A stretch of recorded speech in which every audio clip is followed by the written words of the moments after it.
Hello and welcome to Value Chain TV News Update. I am Adalbio Gridjafo with the news. And on the news update, the Nigerian Labour Congress NLC has warned the federal government against heeding the advice of the World Bank to increase the pump price of premium motor spirit, otherwise known as petrol, to 750 naira per litre. NLC's head of information, Benson Upper, who issued the warning on behalf of the Congress in an interview with journalists, said any further increase in the price of petrol would lead to anarchy in the country. This comes as oil marketers explained that the cost of PMS should be around 1,000 naira per litre if the government had not been subsidizing the product. The National Assembly Joint Committee on Oil and Gas has summoned the Minister of State's Petroleum Resources, Heineken Lokpobiri, and the Minister of State's Gas, Ekperikpe Ekpo, following their failure to appear before it on Thursday. The Joint Committee comprises the Senate House of Representatives Committee on Gas and all the Committee on Petroleum, downstream, midstream, and upstream of both chambers. The committee ordered the duo to appear before it on Monday or risks facing legislative action from the National Assembly. Few Nigerians reacted to the development with Value Chain TV. Actually, there is something fishy about this. It's just like a politician that is going for or trying to contest for an election without party manifesto. So whenever an individual is given an opportunity to do something for the nation, or you occupy an office, but instead of you to do your job, you are doing something outside your job, or maybe you have not done anything credible. You'll be scared of what to prove to the people because there are no evidence of your work. That is the reason why they are sending people. And the same people they are sending, they are also coaching them, telling them to attest to what is not real and to say something that is not genuine. So I think the summary of the whole thing is because they are not real. It is unfortunate that we have president as a superior minister of petroleum, which of course that job should have given to somebody. But if the president, being the minister of petroleum, do not show up, I think the minister for state for petroleum should take that responsibility to show up in the Senate in order to defend the budget.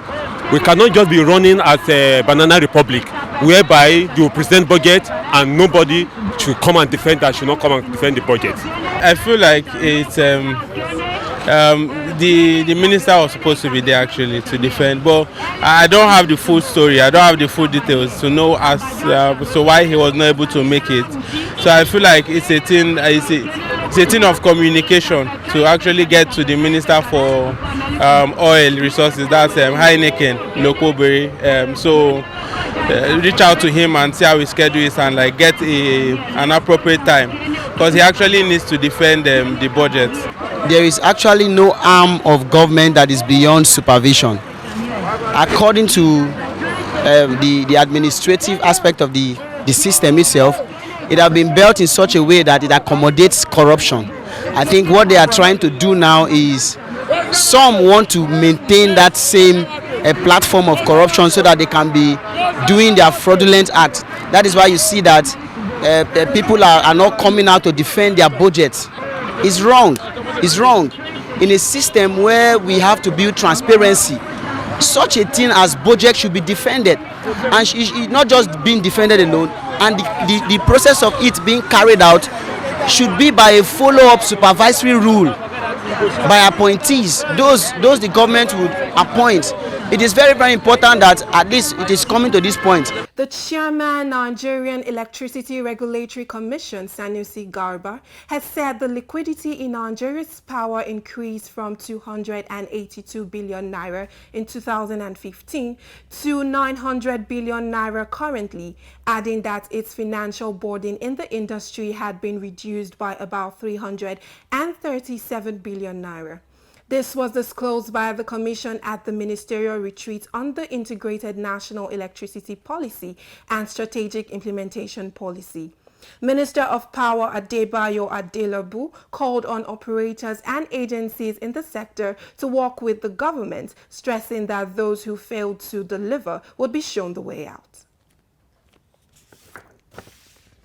Central Bank of Nigeria (CBN) has reassured Nigerians that the soaring inflation and exchange rates will drastically reduce in 2024.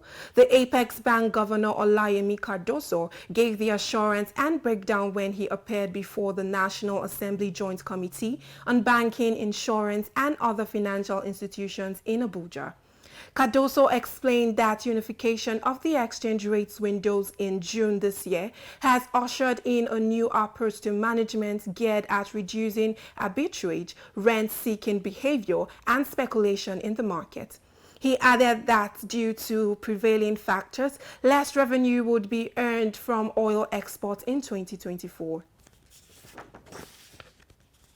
The newly appointed Executive Secretary of the Nigerian Content Development and Monitoring Board (NCDMB), Engineer Felix Omashola Ogbe, has assumed office and held his first official meeting with the directors and some management staff of the board. Ogbe was appointed last Thursday by President Bola Tinubu, replacing Engineer Simbi Kezie Wabote, who had served for 7.5 years in office. Chats Moses completes the report. In his remarks, Ogbe commended achievements recorded by the agency, especially the Human Capacity Development Program, which had produced Nigerians who now provide high-tech services in other African oil-producing countries. Commenting on the Nigerian Content 10-year strategic roadmap, which had recorded 54% achievement in the 6th year of implementation, the new NCDMB boss announced that expert consultants will be invited to certify the performance and metrics to give it more authenticity. He charged senior officials of the board to continue delivering high performance in their various roles to sustain the board's premium position. The new executive secretary hails from Warri South local government area in Delta State and is a vastly experienced oil and gas engineer who holds separate master's degree in civil engineering and construction management. He has over 37 years of experience in core oil and gas operations in Nigeria and local content operations, notably onshore and offshore liquefied natural gas, water drilling, treatment and storage facilities, civil building and dredging engineering, and other construction. For Value Chain TV, Chat Moses reporting.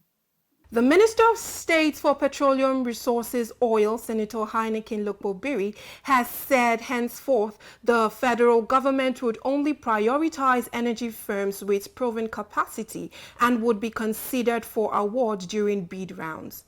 He made this assertion at the 2023 annual dinner of the Independent Petroleum Producers Group (IPPG) held in Lagos. Ese Ufoma completes the report. Lokpobiri assured players in the Nigerian oil and gas sector that the present government had put an end to the era of delay of license extensions and ministerial consent, adding that the move is expected to halt the mistake of selling Nigeria's oil and gas exploration and production assets to companies lacking funding and technical capacity to optimize the valuable resources. The minister promised the oil and gas producers of enabling fiscal and regulatory policies to attract investment into the petroleum sector and ultimately ramp up production. For Value Chain TV, Ese Ufoma reporting. Environmental experts have lamented the rising concern across the Niger Delta region over the number of abandoned oil wells as well as unused infrastructures of multinational oil companies. They say the situation has posed serious health and environmental dangers on oil-producing communities.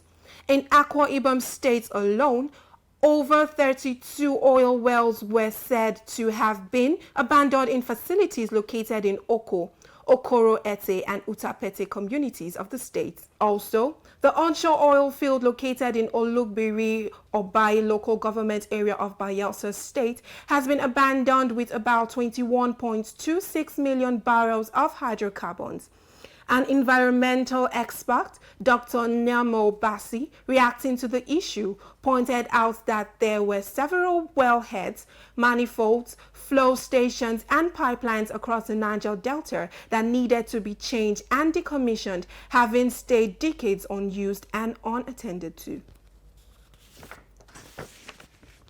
President Bola Tinubu has called on Nigerians to have faith in the country, seeing it as one that is indivisible in order to achieve development. Tinubu said this at a lecture and seminar in celebration of the 61st birthday of the Senate President Godswill Akpabio in Abuja. He noted that the efforts of his administration to transform the economy were yielding results with the support of the National Assembly. Value Chain asked some Nigerians their views on the president's latest call. The report. Actually, all of us, we have added to the field. But at the same time, when you look behind you, you look forward, you look backward, there's nothing you can do than to have that patience. I believe that this nation will change. I believe in myself and I believe in you. I believe that when all of us put our heads together, including the president himself, if we put our heads together, we will find a solution to this nation. We will find a solution to this nation. First of all, I knew that Nigeria is going through a lot, but we will have to exercise patience. After all, it's not too long. It's inaugurated not quite long ago. So if Nigeria could be patient for a while, for like 1 more year, I think things will get better. If I have my way of living this country, as I'm with my bag, I am ready to live. Because we can't wait any longer. We don't have any patience because people are dying. So what are we still waiting for? What are we still waiting for? Nothing. It's too much for us. The poor masses are dying. So it's better if everybody should have his way to do anything to leave this country. They can leave. And actually, even me, if I have my way, I would jackpot. I won't hesitate to stay because right now things are getting worse in Nigeria every day. And let me just say, we're just suffering here for nothing. So if I have my way right now like this, I don't jackpot. And that's it on Value Chain TV News Update. I am Adalbio Gwejofor. Thanks for staying with us.